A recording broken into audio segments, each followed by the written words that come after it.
laawol gandal e needi oleltal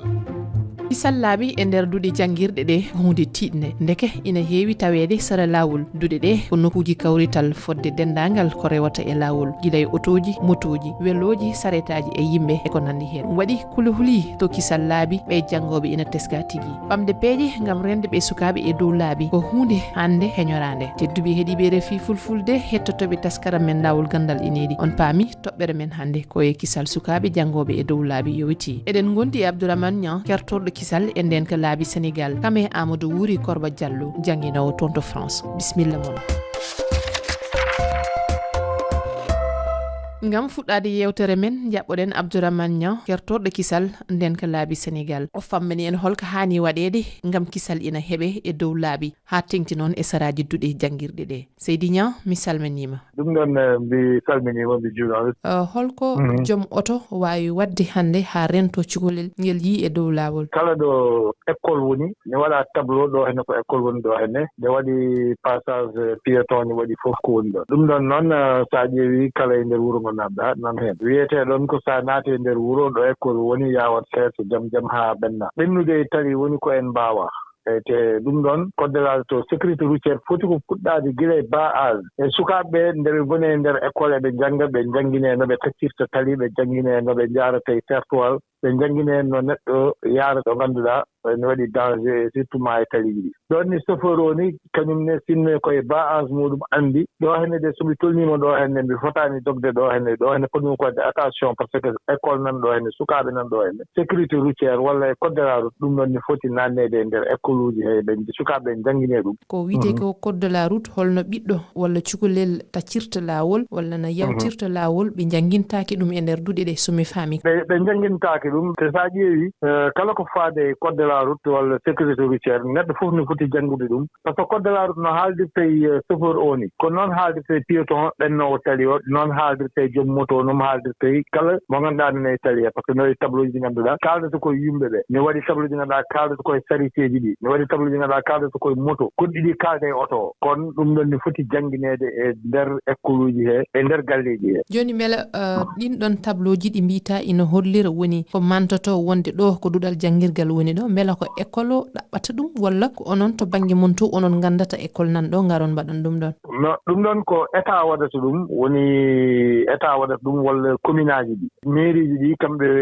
poti wadde tableau ji e école aji mabɓe par ce que école aji goni koye nder commune aji ɗum ɗon ko état so waɗa ɗum ɗon ko mairie foti wadde ɗum mais wona chauffeur o walla transporteur o foti wadde ɗum kisal e nden ko janggoɓe to France ina serti e Afrique bismoɗen Amadou Wuri Korba Diallo jangguinowo o haalana en toon to France holno sukaɓe ɓe taccirta laawol niveau 3e e niveau 5e e fii ɓe ndaara vidéo ji ɓe jaab lande ko yowiti e ɗum ɗon si ɗum feƴƴi gila si ɓe ɓi jooni 17 haray ɓe waawi ekkitaade fii honno ni doginirte ɗum kañum kadi haray ɓe waɗay simulation ko e ɓe jooɗoto ɗum yaani e machine o hara on tigi o dogata ko no hara no wawi wasi koye nder muɗum wonɗa tuma passa examen ɗum ɗon taw ko enete kon code o on tuma si ɓe nanginema non laawol ɗum kañum kadi arayɗa jogii ton e tindinema way hara janggi code de la route o jokka ɗum ɗon kañum kadi ha no avancirɗa o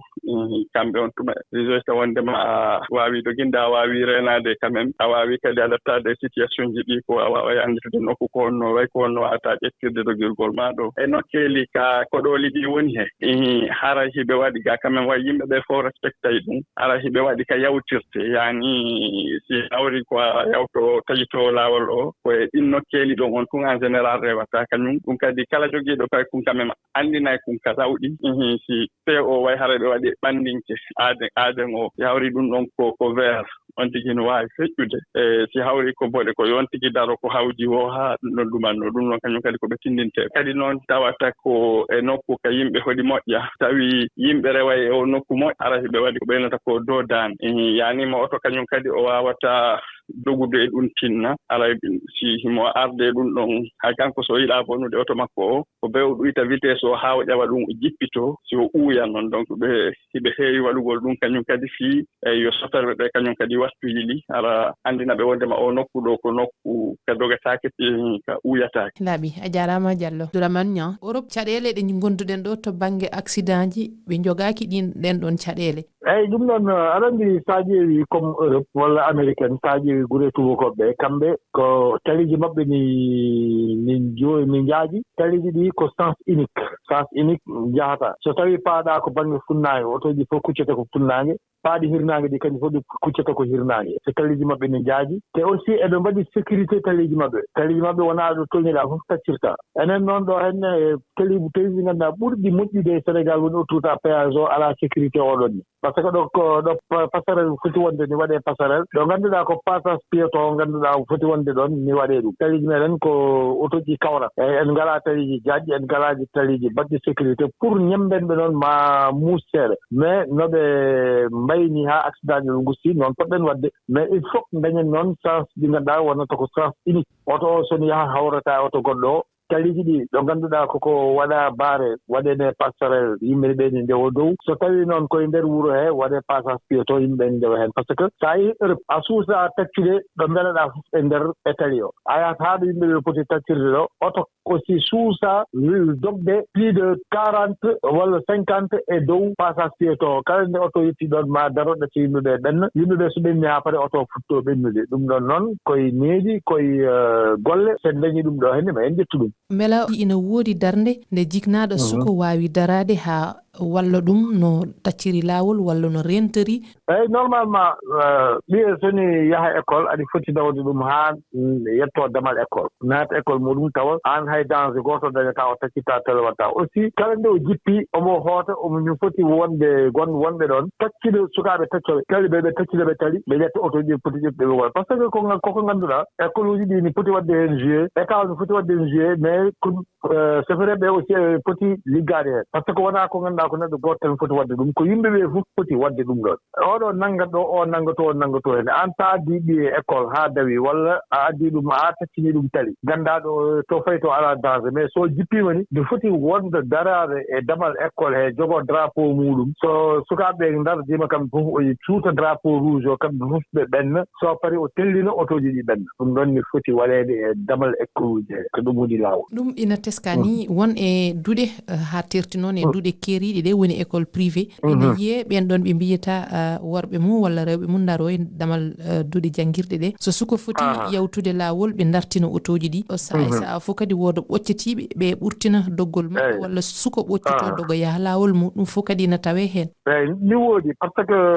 sefereɓe fof ko wasde janngude code de la route par ce que e ndeer wuro surtout ma ɗo ngannduɗaa école ni ɓadii ɗon walla hôpital walla ɗo ngannduɗaa koye ndeer wuro ɗon neɗɗo soni dogo ɗon ni foti anndude ɗo mbiɗi foti dogde ɗum ɗo heen mbiɗi foti dogde fotaani dogde ɗum ɗo heen aussi sukaaɓe noon mbayi tan kono ko ɗum ɗo ni aɗa anndi so a jogiima gedduma beyi a waawaa renndinde beyi ɗi fof tan kañum fof ɗi ndewa laawol gootol sukaaɓe il faut wonde dewɗo ni henne doga faye to oye doga faye ga henne ma ndenndinaa tan haa tampa kono noon so yimɓe fof mbaɗi effort mbi hantande e ndeer wuro hee min njiɗaa yiide ɗo hannde accident sofreɓe ɓe mbiya minen de somin ngari e ndeer wuro ko ni min dogmirta min mbaɗata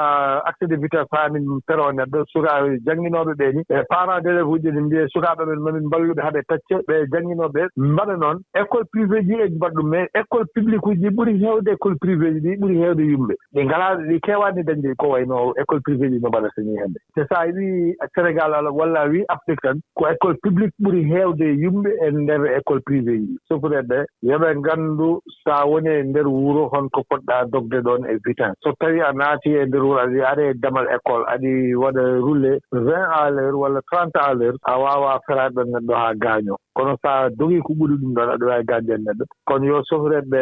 dartir hakkillaaji maɓɓe ɓe ngadda code de la route ɓe pawa e jeese maɓɓe ɓe ngannda ɗo poɗɗa dogde e ɗo haa fotaani dogde accident mom e ndeer wuro hee woni école uji ɗi walla e route nationale uji autouji fof ala accident moƴƴo kala ɗo accident wiya tan ko musiba wonta ko neɗɗo maayi walla waɗi blessé mo ngannduɗaa bonni aduna muɗum ɗum ɗon hay goto yiɗaa ɗum kono yoɓe mbaaru jam tan e dow tawi he neɗɗo fof koye arsugo muɗum ɓe tinnooɓe ngadda code de la route yimɓe ɓee ni tinnoo e sukaaɓe janngina ɓe no ɓe poti taccirde e to ɓe poti taccirde e tawi a jaaraama Abdourahmane Niang mi yettiima no feewi merci annene a jaaraama mi weltiima e ko mbaɗaton ko oɗon nodde min emin kaala komin nganndi en tant que fulɓe fof ngannda ɗum ɗum ɗon emin jaarnoo no feewi no feewi no feewi jarama tedduɓe heeɗiɓe taskara men lawol gandal enedi yewtere men haaɗi ɗo hande en jetti Saliou Diawo karala juɓɓinanɗo en nde yewtere ha yontere arore so weeli gueno.